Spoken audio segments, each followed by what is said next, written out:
ताज्या घडामोडी पाहिजेत तर मग आपल्या C24 या YouTube चॅनलला लाईक करा, शेअर करा, सबस्क्राइब करा आणि बेल आयकॉनवरती क्लिक करायला विसरू नका।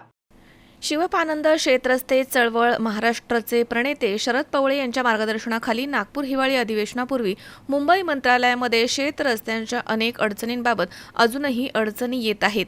तसेच याबाबतच्या अनेक प्रलंबित मागण्यांबाबत मुख्यमंत्री, दोनही उपमुख्यमंत्री, महसूल मंत्री, महसूल विभागाचे सचिव अशा सर्वांना प्रत्यक्ष भेटून निवेदन पत्र दिलेलं होतं।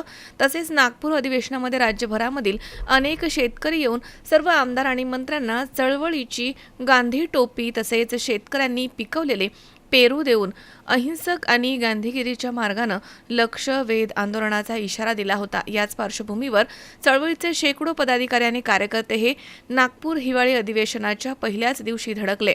त्या ठिकाणी असणाऱ्या मोठ्या पोलीस बंदोबस्ताला भेदून काही पदाधिकारी, अनेक मंत्री, विरोधी पक्षनेते आणि अनेक आमदारांना प्रत्यक्ष भेटून शेत रस्त्यामध्ये अजूनही येणाऱ्या अनेक मागण्यांची माहिती दिली आहे। त्यामुळे महाराष्ट्र सरकारने अधिवेशनाच्या पहिल्याच दिवशी मुख्यमंत्री बळीराजा पाणंद रस्ते योजना घोषित करत शेत रस्ते पीडित शेतकऱ्यांना काही प्रमाणात दिलासा दिलाय।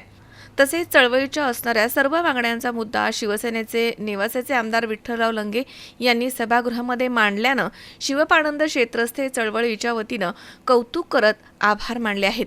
तसेच सर्व आमदारांना वाटण्यासाठी आणलेले पेरू शेतकऱ्यांनी स्वतः खाऊन आणि एकमेकांना मिठाई भरवत आनंद साजरा केलाय।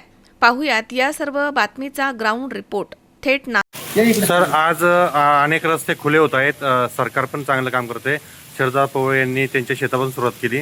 तुम्ही एक तरुण नेतृत्व शेतकरी पुत्र म्हणून आपण आमदार म्हणून काय या ठिकाणी सांगाल?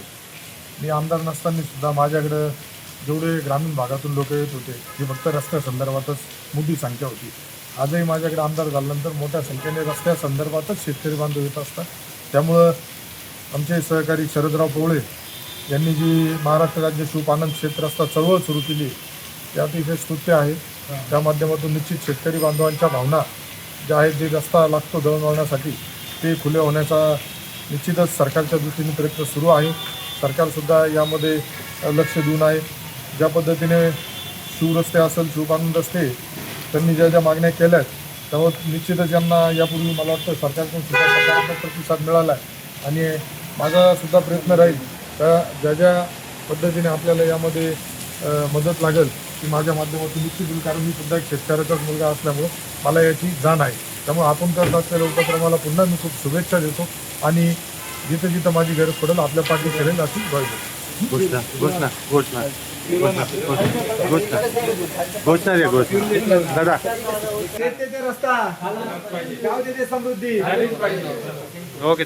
विनोद गायकवाड, C24 तास, नागपूर।